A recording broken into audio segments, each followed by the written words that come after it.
Ladies and gentlemen, welcome back to Hey Bartender. My name is Gustavo Rojas, your personal bartender, but you know that already. If this is your first time in this channel, please don't forget to give us your thumbs up and subscribe. That way you're going to be able to receive a couple cocktails a week. And today we're going to be making something really good. From Mexico to the world, of course.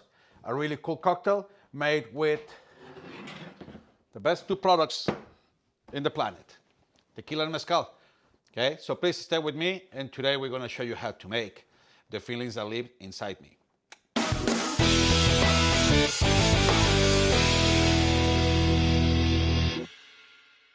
All right, so the feelings that live inside me.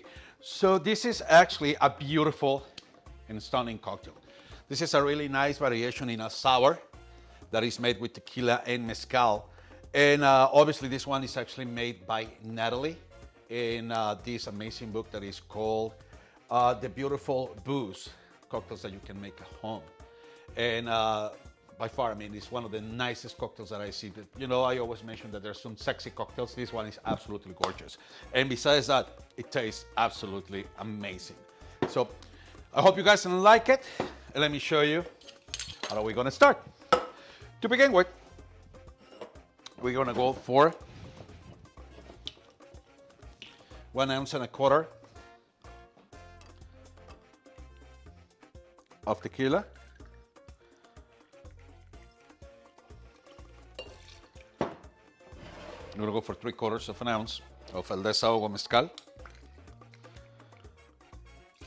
By the way, I'd like to say hi to my friends in Matatlan, Oaxaca, and Cesar and Marga in Veracruz. Also, we're gonna do 1/2 ounce of Blue Curacao. Let's go for 1.5 ounces of lemon or lime juice. I personally prefer lime juice for one simple reason. A while ago, a really good mentor and sommelier mentioned to me that sours that they're kind of like for the pisco sour or any kind of like a tequila or mezcal sours should be done with lime instead of lemon. And the other ones should be with lemon. I'm not sure, but I found that actually the flavor is a little bit more, a little bit better with the lemon. So we're gonna go for 1.5 ounces of lemon juice.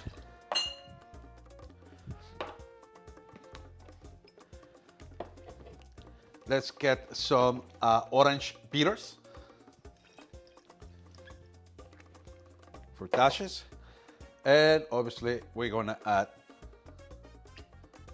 the egg white. And last but not least, 1/2 ounce of, get this lid out of the way, much better, Agave Nectar. So measure your sugars. If you like them a little too sweet, just go for 3/4 ounce. If you like them kind of like a normal cocktail, just go for 1/2 ounce, okay? So, you know, we're gonna do the dry shake first in order to create some really good froth.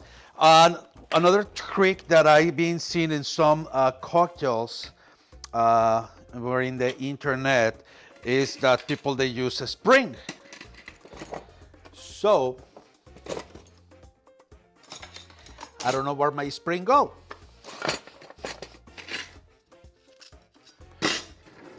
So we're gonna improvise. My video. Huh? This is looking like my video. Yeah, kind of like it. It's just going all over the place. I mean, girls, where is my... I know kind of like I have a really good idea where my other spring went. So if you have one of those old shakers, just grab one of these guys, take it off out of it, and just put them in there. You'll see the result is actually really, really good. Let's go for a really good dry shake first.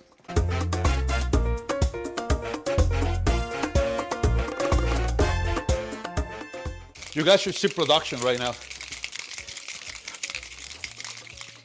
Enjoying one of the cocktails. Easy when you pop this guy because it's gonna spill a little bit.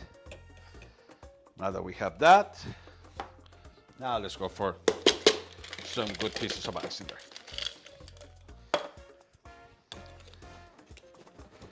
Now let's go for another good 15, 20 seconds.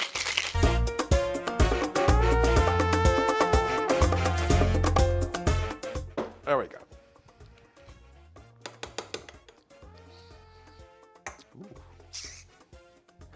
All right. For the presentation in your cocktail, you can do, well, a couple things. But let's just give it a little nice rim presentation. So let's get some nice rim with some silver sand sugar. And let's give it a good coat. Kind of like this. And let's pour this guy.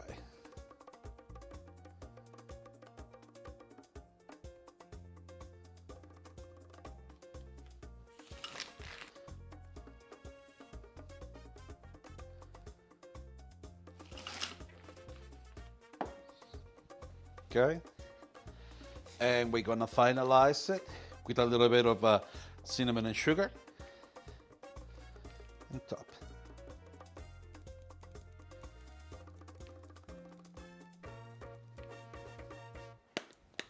Okay, so speaking of a sexy cocktail, the feelings that live inside me. Cheers, everyone.